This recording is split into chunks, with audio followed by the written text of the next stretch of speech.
ना ना ना।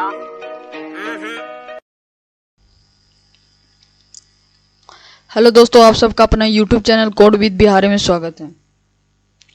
आज वीडियो आया है 2 वीक के बाद। दरअसल हम कुछ काम में बिजी थे, तो इसके लिए हमें माफ़ कर दीजिएगा 2 वीक के बाद वीडियो आने के लिए। हम सोच रहे हैं कि अब हफ्ता में 2 ही वीडियो डालें, ठीक है।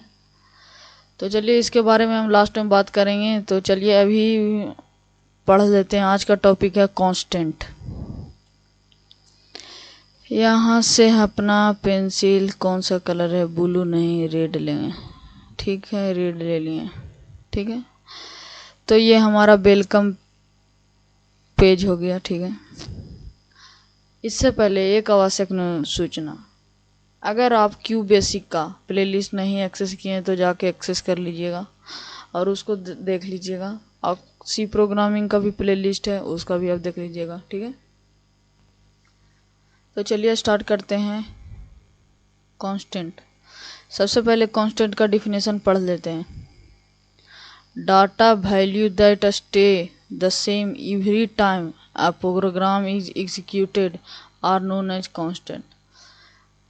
किसी भी डेटा का वैल्यू सेम रहे हमेशा,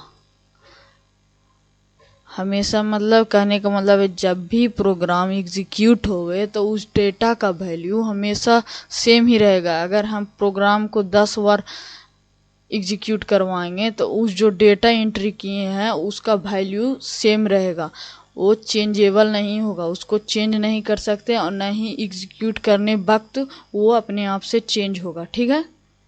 तो उसी डेटा वैल्यू को कहते हैं कांस्टेंट। कांस्टेंट हालांकि हम लोग पहले से ही पढ़ते आ रहे हैं मैथ में, ठीक है।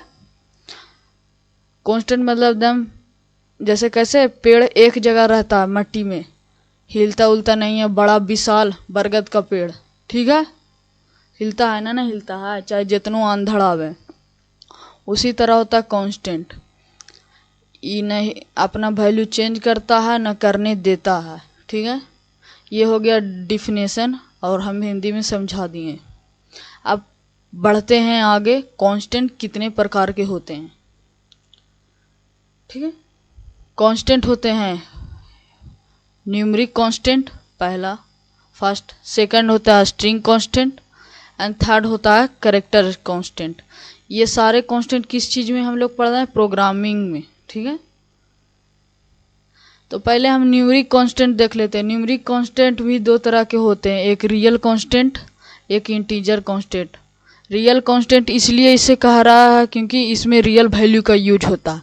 रियल वैल्यू किसे कहते हैं, ऐसा नंबर जो डेसिमल से बना हो, जैसे 6.552 यानी 52.76, 0.095 -36.0, ये सारे क्या है, डेसिमल से बने हुए नंबर है।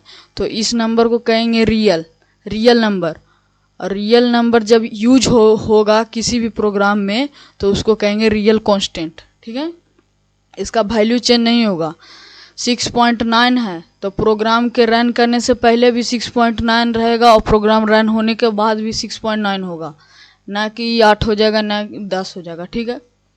इंटीजर तो आप लोग जानते ही होंगे, होल नंबर जिसमें नेगेटिव पॉजिटिव दोनों नंबर आवे, ठीक है। इसका में डेसिमल का कोई लेन देन नहीं है, तो इसको इंटीजर कांस्टेंट इसलिए कहते हैं क्योंकि ये इंटीजर नंबर से मिलकर बना हुआ होता है। इसीलिए देखिए इसमें इंटीजर वैल्यू है, जैसे 89 -139 76485, ठीक है। तो ये सारे इंटीजर है, इसीलिए इसे इंटीजर कांस्टेंट कहते हैं। अब हम कोई प्रोग्राम लिखें, हम डाटा एंट्री करें, वैल्यू डालेंगे 89, अब प्रोग्राम को एग्जीक्यूट करने के बाद वो 90 हो जाएगा, नहीं, चेंज ही नहीं होगा। यही तो है कांस्टेंट का काम, ठीक है।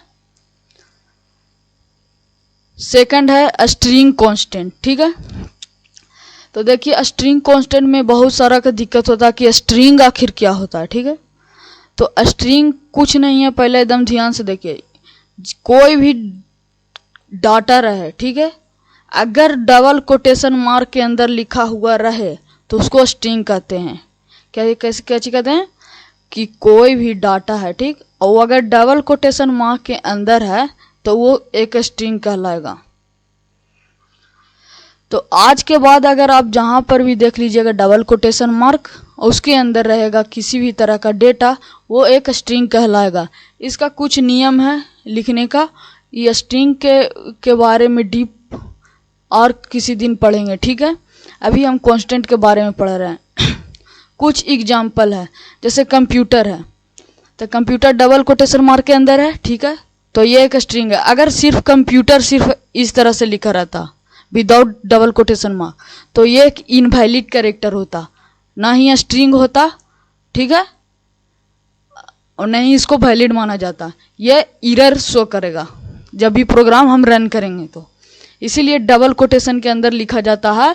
और जब भी कोई डिजिट कैरेक्टर या किसी भी तरह का डाटा डबल कोटेशन मार्क के अंदर लिखा जाता है उसे स्ट्रिंग कहते हैं, ठीक है। ये कुछ एग्जाम्पल है, जैसे कि बिहार A01 हाउस नंबर 01, ठीक। थर्ड कांस्टेंट क्या है? कैरेक्टर। थर्ड क्या है? Character constant. Character constant is a single character that is include with single quotes, ठीक है। स्ट्रिंग कांस्टेंट में क्या होता था? डबल कोटेशन मार्क के अंदर आना चाहिए, लेकिन कैरेक्टर कांस्टेंट एक ऐसा कांस्टेंट है जो सिंगल कोटेशन मार्क के अंदर आना चाहिए। देख लीजिए, जैसे कि एग्जांपल 7, इसको सिंगल कोटेशन मार्क के अंदर लिखेंगे तो ये कैरेक्टर कांस्टेंट हो गया, ठीक है। तो आप सोच रहे होंगे चलिए ठीक है नाम लिख देते हैं, ठीक है, नवीन मान लीजिए, ठीक, तो इसको हम सिंगल कोटेशन के मार्क के अंदर लिख देंगे तो नहीं ये स्ट्रिंग में गिनती आएगा, नहीं कैरेक्टर कांस्टेंट में आएगा, ये गलती हो जाएगा, ठीक है। क्योंकि कैरेक्टर मतलब एक, अगर यहाँ पर सिर्फ एन सिंगल कोटेशन में रहता तो ये सिर्फ कैरेक्टर कांस्टेंट कहलाता, ठीक है। लेकिन अगर हम ये पूरा लंबा चौड़ा नाम और सिंगल कोटेशन मार्क में लिख देंगे, ना ही ये कैरेक्टर कांस्टेंट में गिनती आएगा, ना ही स्ट्रिंग में। स्ट्रिंग के लिए डबल कोटेशन और कैरेक्टर के लिए सिंगल कोटेशन, वो भी कैरेक्टर मतलब 1 डिजिट, सिर्फ 1 डिजिट। जैसे कि देख लीजिए 7 DS कुछ भी रहे, लेकिन सिंगल कोटेशन मार्क के अंदर और सिर्फ एक कैरेक्टर रहना चाहिए। और गलती में जैसे गलती एग्जाम्पल दे दिए, जैसे 4 है तो ये पूरा 4 है और सिंगल कोटेशन मार्क के अंदर है, लेकिन ये गलती है। D है लेकिन ये डबल कोटेशन मार्क के अंदर है, तो ये नहीं कैरेक्टर कांस्टेंट नहीं होगा।